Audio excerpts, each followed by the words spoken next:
नमस्कार दोस्तों, welcome to value addition. Value addition में मैं हर्षवर्धन पडोले आपके लिए लाता हूँ छोटी छोटी कहानियाँ, कुछ ऐसी कहानियाँ जो रोज आपकी जिंदगी में थोड़ा थोड़ा वैल्यू ऐड करेंगी, जो ओवर पीरियड ऑफ टाइम आपकी पर्सनैलिटी को एक बेहतरीन तरह से शेप दे सकती है।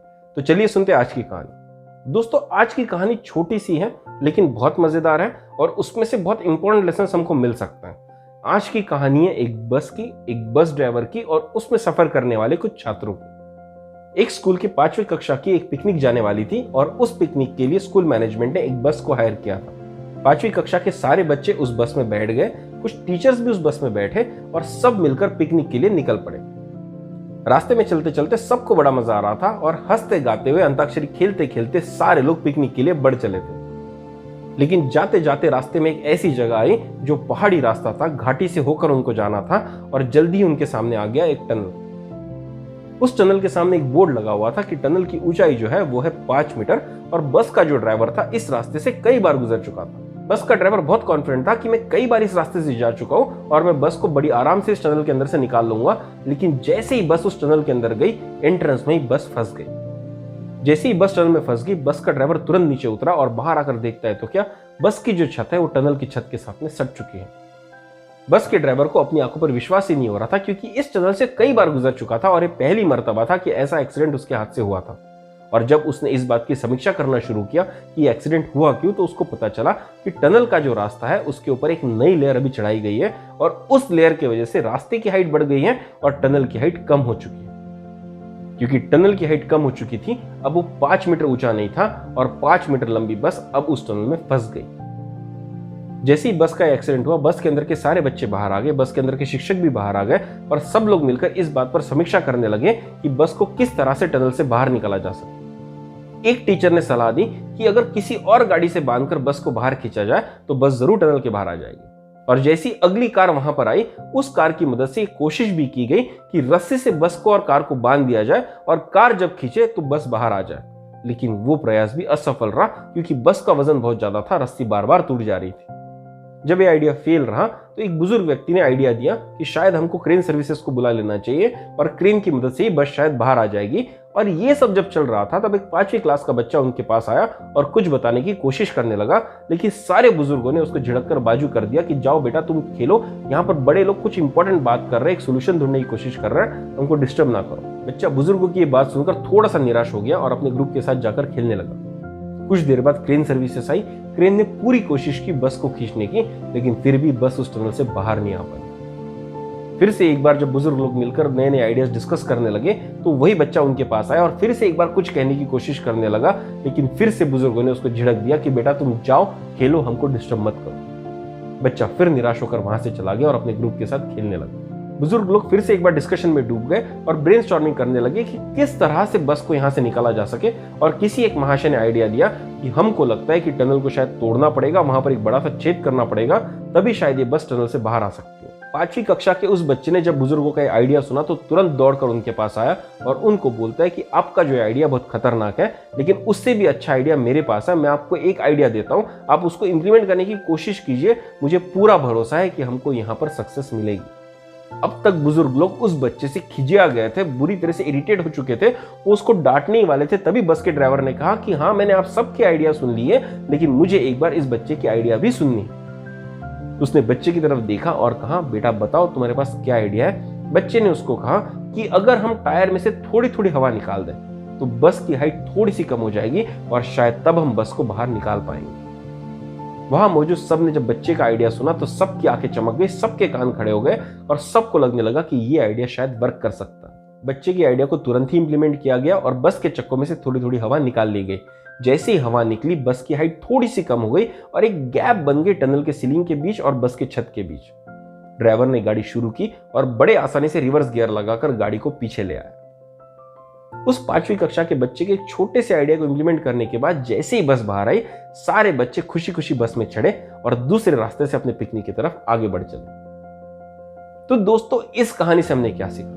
इस कहानी से सीखने वाली बहुत सारी बातें, लेकिन सबसे बड़ी बात यह है कि कोई भी आइडिया छोटा नहीं होता, कोई भी आइडिया बड़ा नहीं होता। आइडिया वही बेहतरीन है जो काम करे। आइडिया कहां से आ रही है ये बात मायने नहीं रखती, पर जो बात मायने रखती है वो ये है कि हर आइडिया को अपना मौका दिया जाना चाहिए।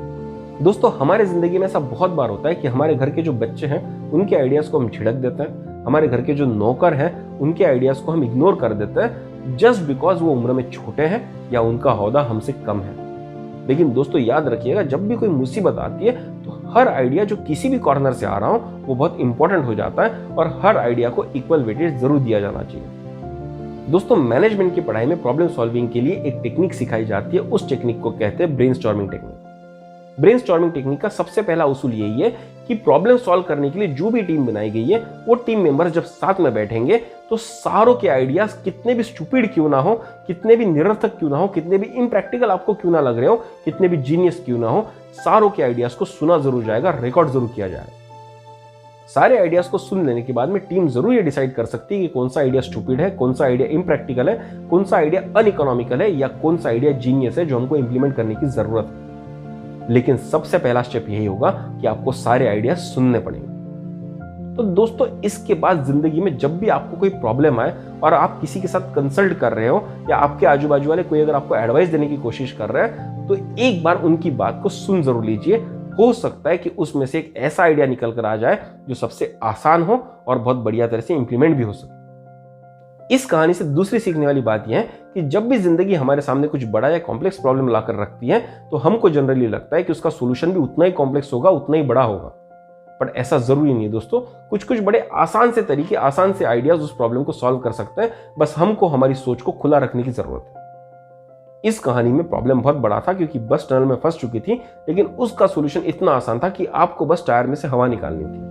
उसी तरह से जिंदगी में से कई प्रॉब्लम हमारे सामने आएंगे जो दिखने में तो बहुत बड़े हैं, लेकिन शायद थोड़ा सा ऑल्टरेशन कर दिया जाए, शायद थोड़ा सा दिमाग लगा दिया जाए तो प्रॉब्लम बड़ी आसानी से सॉल्व हो सकता है। यहाँ पर मैं आपके साथ में किस्सा शेयर करना चाहूंगा एक जापानीज कंपनी का जो साबुन बनाती थी। वो जापानीज कंपनी प्रॉब्लम को फेस कर रही थी कि जब भी उनके साबुन डब्बों में पैक होकर जाते थे और जब वो डब्बे खुलते थे तो उसमें कई बार ऐसा होता था कि जो साबुन निकाला जाता था उसमें सिर्फ पैकेट हुआ करता था, उसमें साबुन मिस हो जाता था। ये उस कंपनी के लिए बहुत बड़ा प्रॉब्लम था क्योंकि कस्टमर्स को लग रहा था कि वो कंपनी उनके साथ फ्रॉड कर रही है, उनको खाली पैकेट बेचकर पूरे पैसे ऐड रही है। लेकिन जापानीज कंपनी का ऐसा कोई इंटेंशन नहीं था, इसलिए उन्होंने डिसाइड किया कि इस प्रॉब्लम को सॉल्व करेंगे।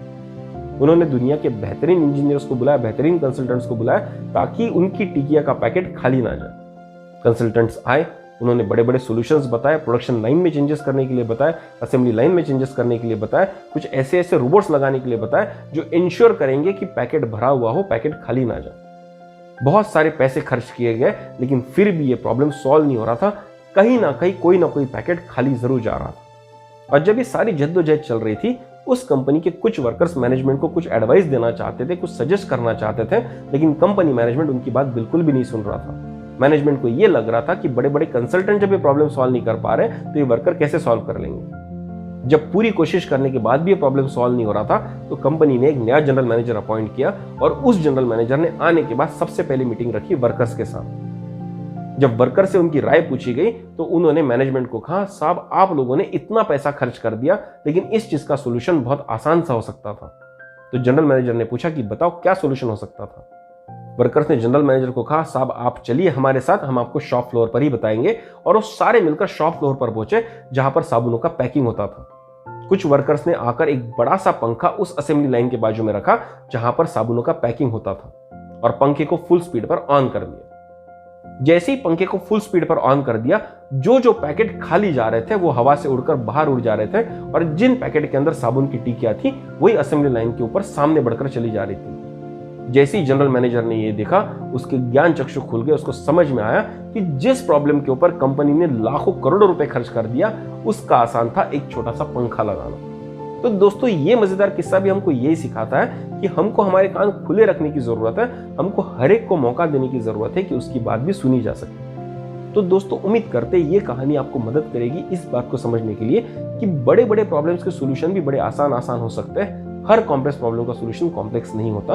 बस आपको अपने ज्ञान चक्षु खुले रखने की जरूरत है, आपको अपने कान खुले रखने की जरूरत है और हर उस आइडिया को इवैल्यूएट करने की जरूरत है जो आपको लोग दे, और उसके बाद आप डिसाइड करें कि ये आइडिया काम करेगा या नहीं करेगा। तो दोस्तों इसी तरह की कहानियां हम आपके लिए लाते हैं जो आपकी जिंदगी में थोड़ा थोड़ा वैल्यू ऐड करेंगी, जो over a period of time आपकी पर्सनैलिटी को एक बेहतरीन तरह से शेप कर सकती है। अगर आपको हमारी कहानी में वैल्यू दिख रहा है तो जरूर शेयर कीजिए अपने दोस्तों के साथ, अपने परिवारजनों के साथ, ताकि उनके जिंदगी में भी एक छोटा सा वैलिडेशन हो सके। अगर आपको हमारी कहानियां पसंद आ रही हैं तो हमको कमेंट बॉक्स में कमेंट कर जरूर बताइएगा। तो चलिए दोस्तों, कल फिर मिलेंगे एक नई कहानी के साथ। तब तक के लिए सब्सक्राइब कीजिए हमारा चैनल वैल्यू एडिशन। धन्यवाद।